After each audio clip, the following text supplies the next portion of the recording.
one of those robot things that clean the floor. Now, on that note, what do I have to say? I was going to get some tacos. No, I'm just joking.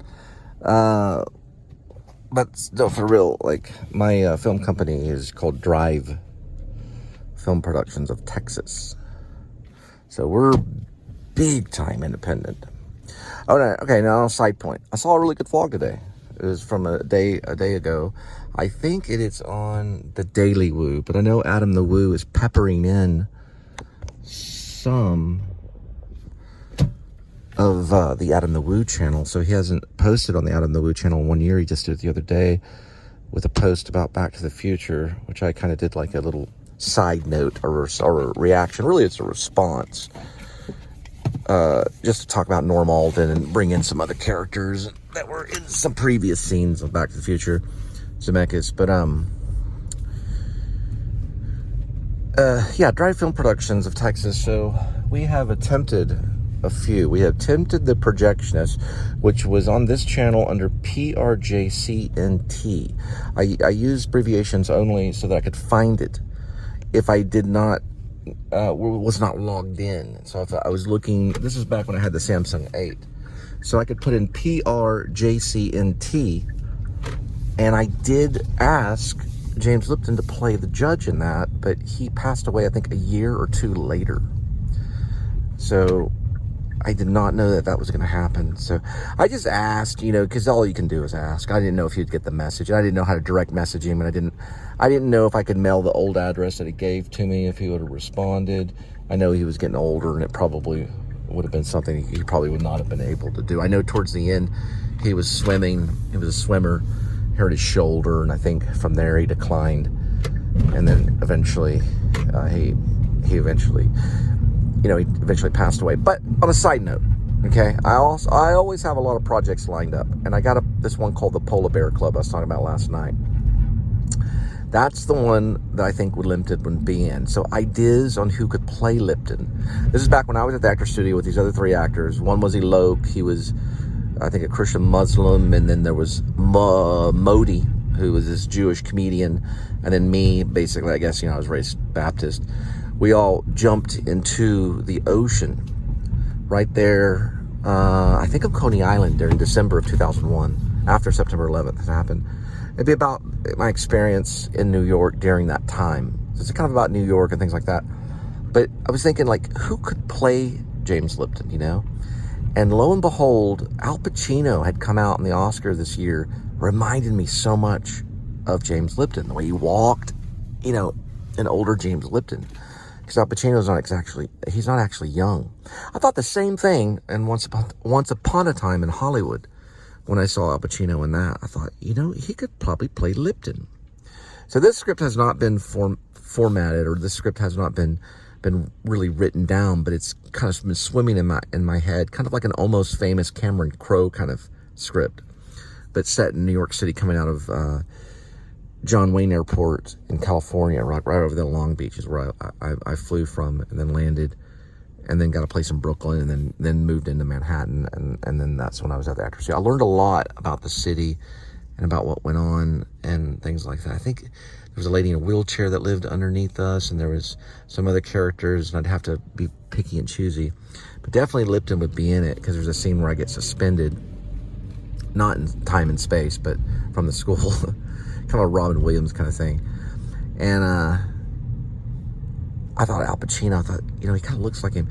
Then, of course, Will Smith, but he'd have to take it serious, you know, because Will Smith played him in Saturday Night Live, and like almost like a joke. But it'd be weird if it was like a real thing, if Will Smith approached the character not so comic, but more real. Kind of how Jim Carrey approached Andy Kaufman, you know, that kind of thing. Not Will Smith, I'm sorry, Will Ferrell. Sorry, Will Smith. Will Smith is like, what? Will Ferrell. Sorry, Will Ferrell. Will Ferrell made fun of James Lipton.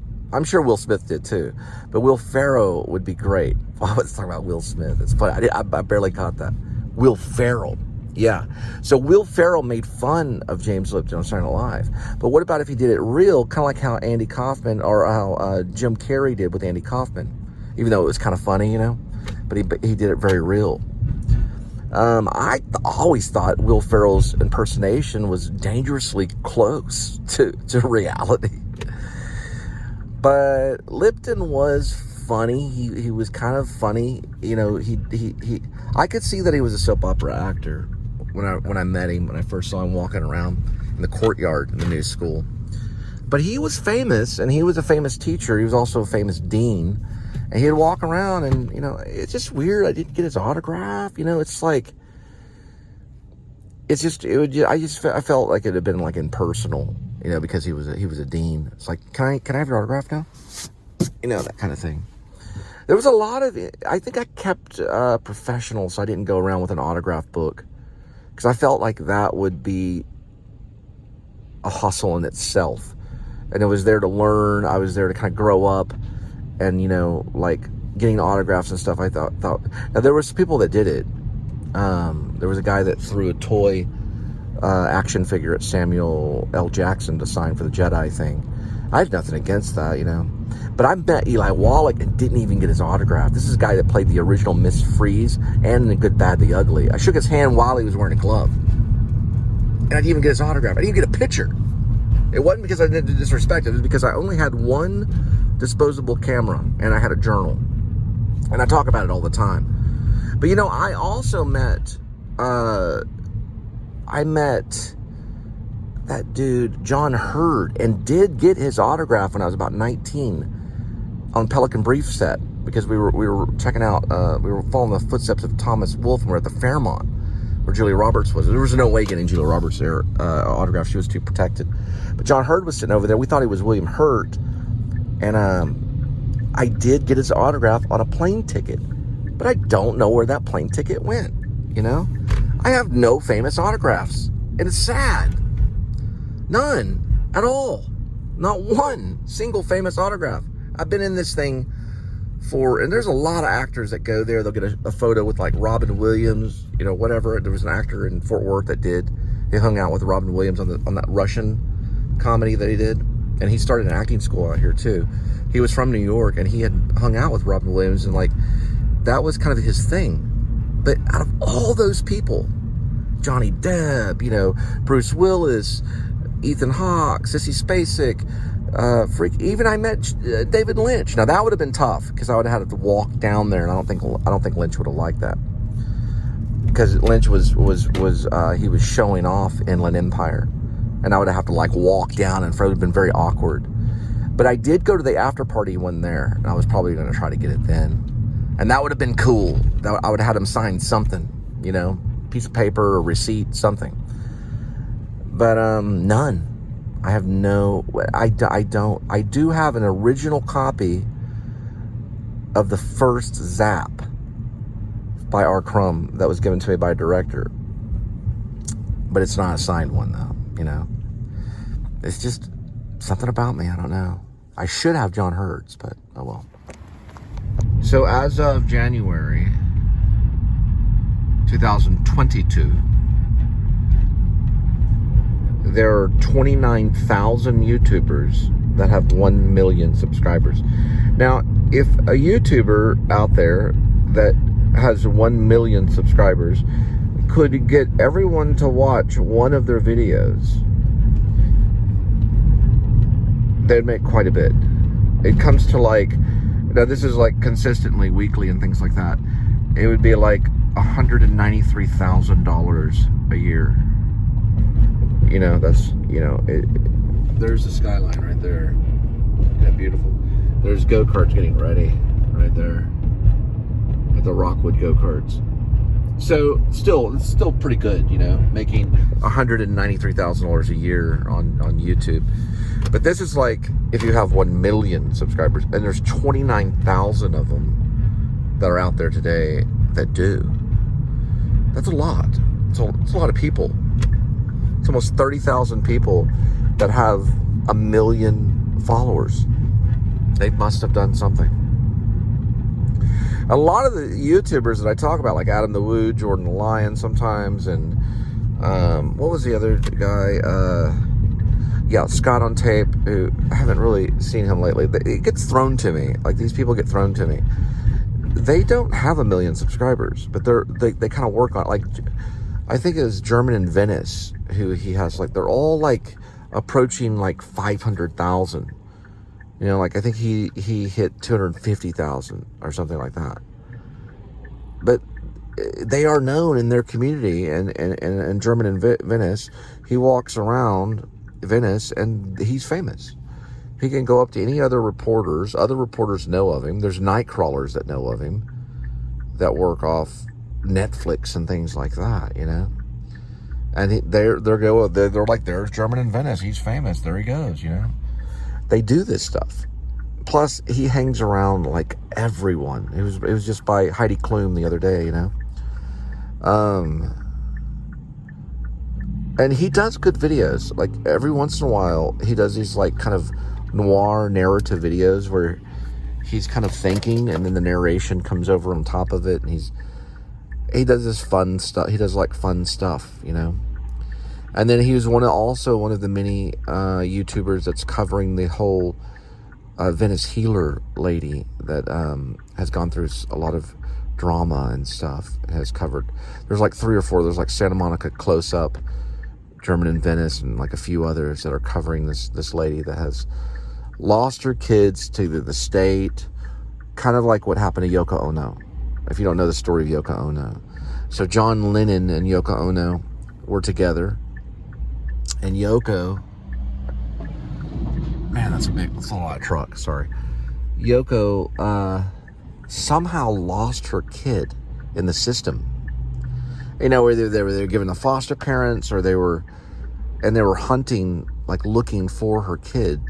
And they would go on these shows like Johnny Carson, or talk shows that were famous talk shows. I think the Dick Cavett show and things like that.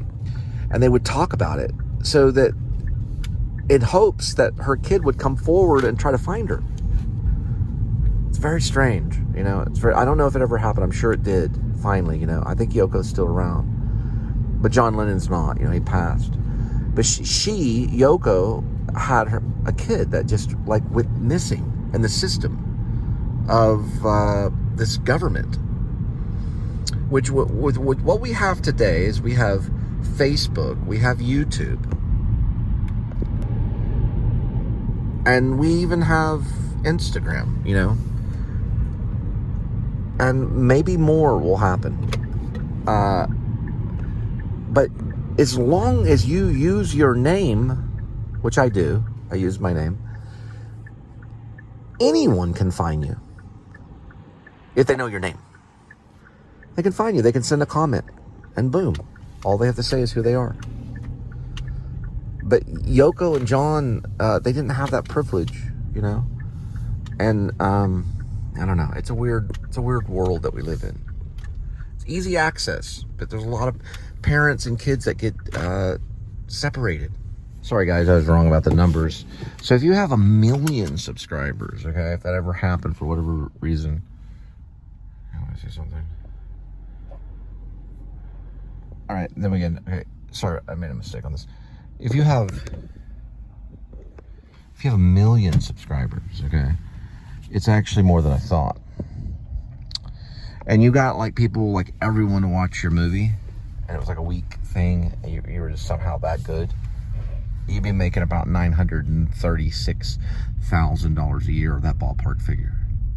I was thinking of something different when I did the numbers last time, because of what's known as AdSense. So you got a lot, then, and you do something popular, because sometimes they do. They wouldn't have 1 million subscribers if they didn't do something popular. They weren't able to go viral, or they weren't able to get the attention of the public, right? So you would be basically making about $1 million a year. Now, for movie star status, they make like $97,000 a day, you know, working like a 6-hour shift, doing a film 6 months out of the year. That's what if you do the math, they make $25 million a picture, which isn't really that high. You know, like a movie star, they're pulling like $93,000, $97,000 a day, right? The rumor that what Woo's pulling, I use him as kind of an example for a lot of my YouTube teaching and stuff. Adam, I think I don't have to go back and look. It's like 500,000. It's a lot of subscribers. Plus he has 2 channels. The rumor I heard is like 1,000 a day, which it doesn't really matter on what a person makes. But I don't know. I don't know.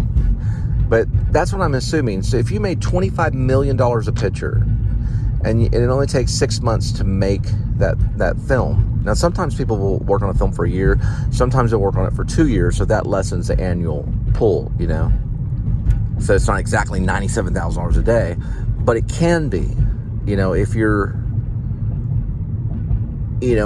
doing $25 million per picture, you could make a whole lot that day if you do the math. Then you can have accountants to figure that out, They obviously make more because they're going to spread out to every platform. If they're working for Paramount, Universal, 20th Century Fox, and they're a mega movie star, it's all going to go to every platform, and it's going to multiply way quicker than you could even imagine with all the computers, everything.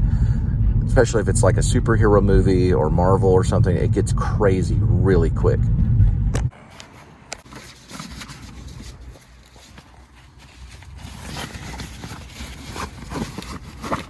$714, 8, 2.6.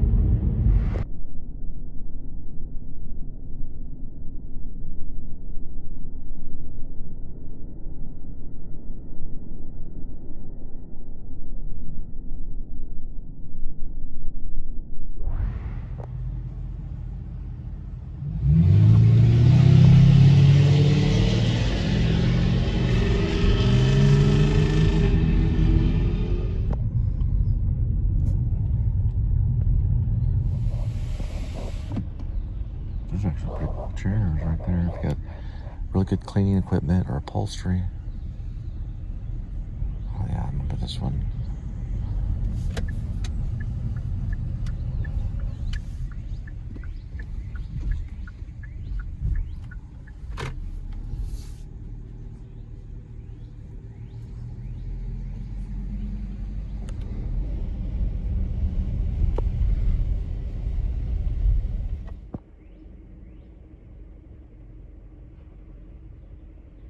I can guarantee you those cats will not be up there by the time I get there.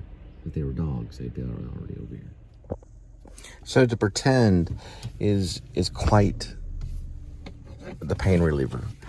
It's like it can anesthetize almost. That's why, the greatest thing is when you get to finally take a little bit of time off, whether it be at the end of the day.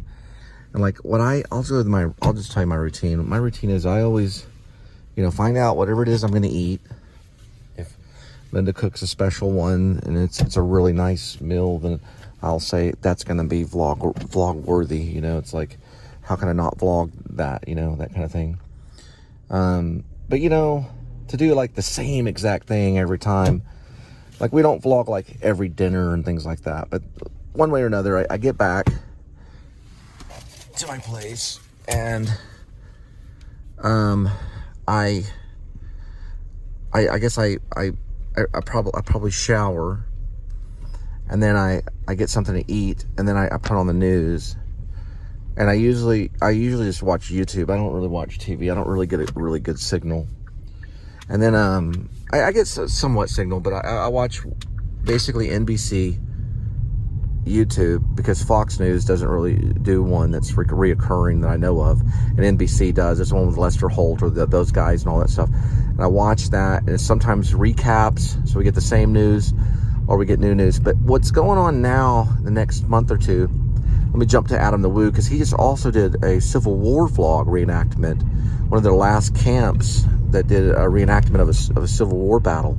It was actually pretty good. It was actually a pretty good vlog. And you see the Civil War battle go on, and and they're all kind of lined up, and they shoot the cannons and they shoot the guns, and people fall down, and it's kind of done in like a safety way because we don't want any rust kind of thing.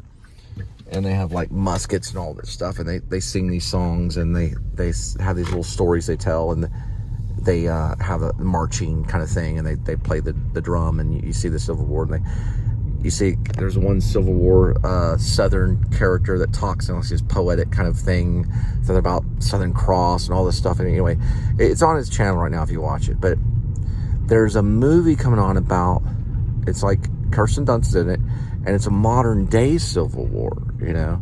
I'm really curious in that, and I haven't really looked a lot on Wikipedia, and I haven't seen a whole lot. Just, there's one very mysterious kind of trailer that they show. Kirsten Dunst is a very mysterious, she was in Interview with a Vampire. She played the young girl with the curly hair. She's also in Melancholia and a bunch of other movies. She's mysterious. So it's kind of, she's following a reporter that's covering kind of like an internal Civil War. And I think Jesse Plemons is in it. He was just in A Killer of the Flower Moon, and he talks in it. He's in it. He plays like a soldier, and he's wearing like these pink glasses. And he asked the question, "What kind of American are you?" You know, that was like a question he asked in the trailer. Remember, I didn't get to see any of the movies last year that were up for Best Picture and stuff like that. I only get to see the trailers and interviews. This one really is like, am I going to rush out to the movie theater and see it? I'm definitely, once it hits Redbox, I'll definitely get it. And I haven't even checked Redbox lately. I need to do that. But because I usually get it off Redbox. But it looks so interesting because it's like, what did they cook up? What did the writers cook up? You know, specifically, what's going on? It's kind of like in Planet of the Apes with Charlton Heston, and like, I tore it all down, all that stuff. If you saw a trailer to that, you'd probably ask, how did they become apes? Or how did the apes evolve? You know, or like, why are they talking? You know, you ask these questions, and then it's this one's spooky, you know, because it's actually just called Civil War, you know. And after January 6th, sorry, my elbow, I got a mosquito or something. It's kind of nerve-wracking, you know. So I think that one's gonna get a lot of attention. There's the butterfly. It looks like a Call of Duty kind of thing. It looks crazy. I mean, the movie looks like it's gonna be an intense one. But it asks some important questions, I think, so far. Just the trailer. You can tell by a trailer if you want to see something, you know. You know, whenever you go to the movies, with trailers are, and this is becoming more popular, like mini short films, you know, like I talked about this a long time ago with my Samsung 8. But you go to see a movie, I know there's a lot of big blockbusters that have come out, and you ask the person, like, what did you like? And you're like, I like the trailers, because they're so exciting, because, you know, they take the best part of the movie and they sell it, and they put this great music to it, and sometimes that's real exciting. And then sometimes you see a really good trailer, and then you go see the movie, and it's like a sleeper, you know. It's like,